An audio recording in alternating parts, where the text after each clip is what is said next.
What's up everyone, it's Charles here with Rocket Punch Army to do a review of the Transformers Grimlock from Fewture Models, part of the EX Gokin line. That's right guys, this is not a Takara Tomy product, but it is licensed. Alright, so it's not a third-party, non-licensed figure. This is actually a real Transformers Grimlock. Now the reason they're able to get this license, number one, it's a die-cast figure, number two, it's non-transformable. A lot of you may think that's kind of silly, a transformer that doesn't transform, but there are some collectors out there, like me, that don't mind having a figure that doesn't transform as long as it's a cool figure. And me being a collector of Gokin, or die-cast robot figures, I'm totally down for this. We're looking at the back of the box now. It looks like it has the same stand as the Alpha Trion that I reviewed before that looked like it was made out of frozen piss. So we'll see if that's the case with this one.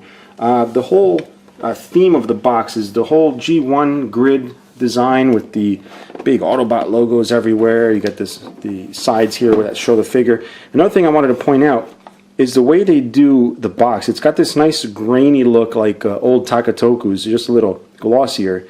And then right over the figures, it's a really high gloss, almost like the Masterpiece with the matte finish and the shiny parts over the robots, but it's done extra shiny over the little bits here. Now it is a slipcase design, so you can actually take this part off to reveal the inside here, which is a little window showing off the robot. And as you can see, it is a G1 styled Grimlock.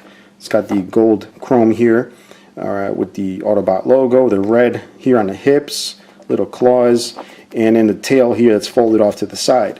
The sides is just Transformers Grimlock with the logo in a nice big red box, and back here is the Fewture Models EX Gokin logo with the faction logos to either side. Once we open this up, you'll see it comes in the standard tray like all toys come now, with Grimlock right there. Some accessories down here at the bottom. You got some alternate hands.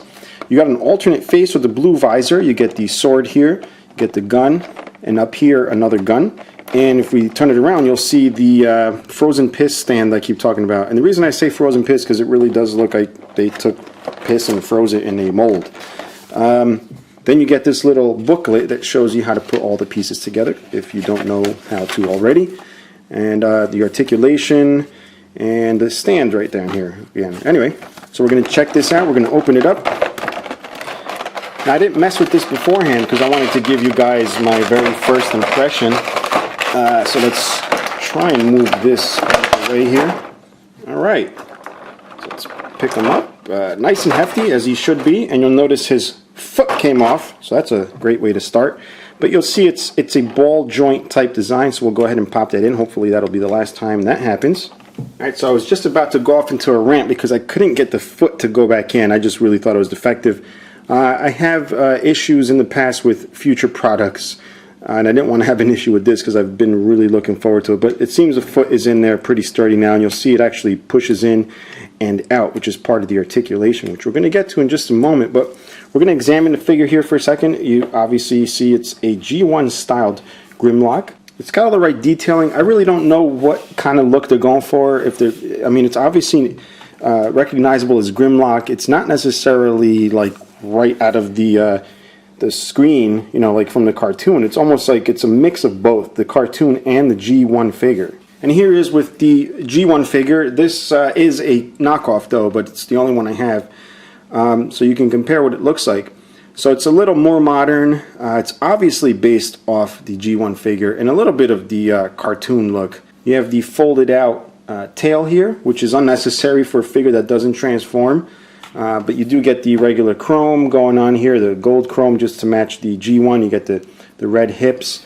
You also get the split here, the Autobot logo, which seems to be inspired by the Masterpiece. If we take a look at the Masterpiece, we'll just scroll right up, it's got the same look. So it's almost like a mix of three different things. Now, as far as diecast content, the whole back here, the whole back half, this silver part is diecast, which carries down to the back here.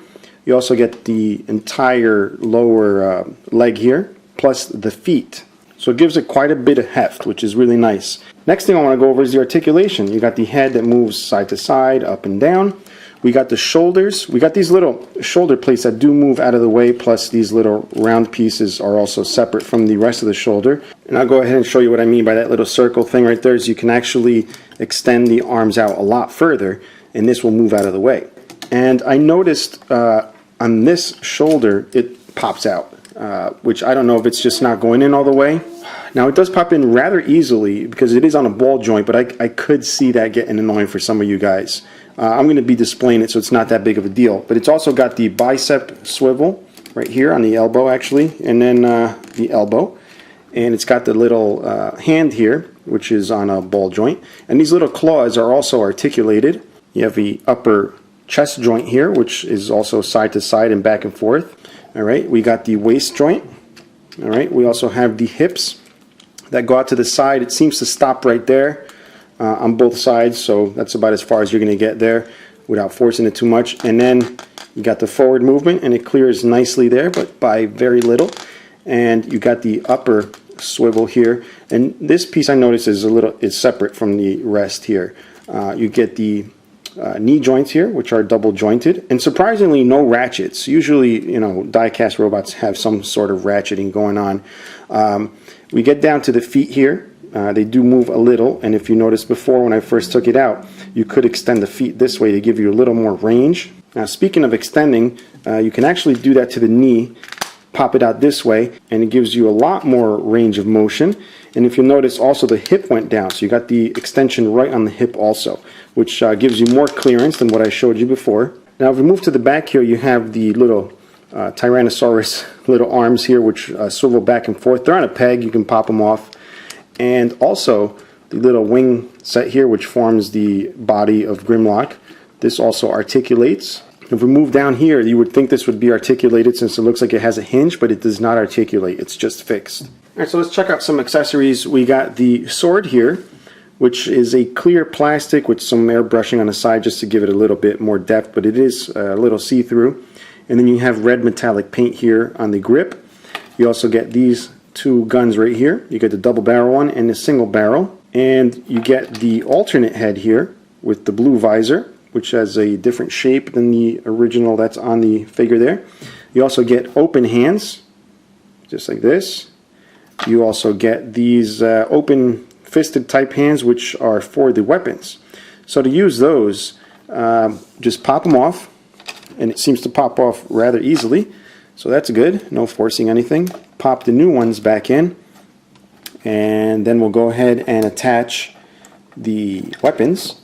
All right, so we'll start off with the sword here. We'll go ahead and pop that in. Now it is a rather tight fit because of the red finish here. I don't want to force it in there because these are painted in a flat black, and I'm sure the black will just rub right off on the handle. So if you absolutely must use the sword, you might expect it to get a little scuffed up. Just putting it in there for now didn't do anything, but I'm not going to take that chance. But we'll go ahead and plug in the guns here. These are black. It's a metallic paint on there, but the black won't show. These actually, at least this one, fit in a lot easier than the sword. This one's a little tight, but there you go, popped right in. So that's what it looks like with that. And then he's also got this pointing index finger hand, which I'll show you guys. Pop this one in, just like that, and then he can go and point away. And the last thing I want to show you guys is the head. Just pop off the original here, and you can pop in the new one, just like so. Let you guys take a little closer look there so you can see a little bit more detail on the face. It is a black face, so it's hard to pull out some detail there, but yeah. Now Grimlock is the second in the EX Gokin Transformers line. The first one was Alpha Trion here, which I did a review for earlier.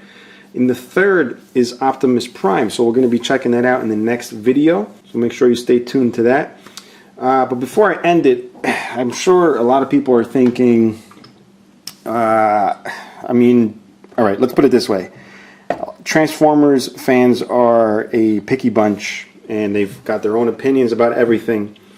So bottom line, this fits perfectly my collection because as a die-cast robot collector, it's right up my alley. It's part of a line I already collect, and I also do love me some Transformers. and I don't need them to transform, and I'm willing to pay the ridiculous prices that they ask for these things, you're looking at spending about $150 on this guy, which can pretty much get you a transforming masterpiece version of this. So this is definitely not going to be for everybody. There's little nuances that you don't typically get with transformers. It is delicate. You do have parts that will pop off. It's not meant to be a toy. It's really a display piece. So if this thing ticks your boxes, there's a link below, take you directly to where you can buy it, right there in the description. And if you have any questions or comments, guys, please leave them below. Stay tuned for the Optimus Prime review. Until next time, guys, bye-bye.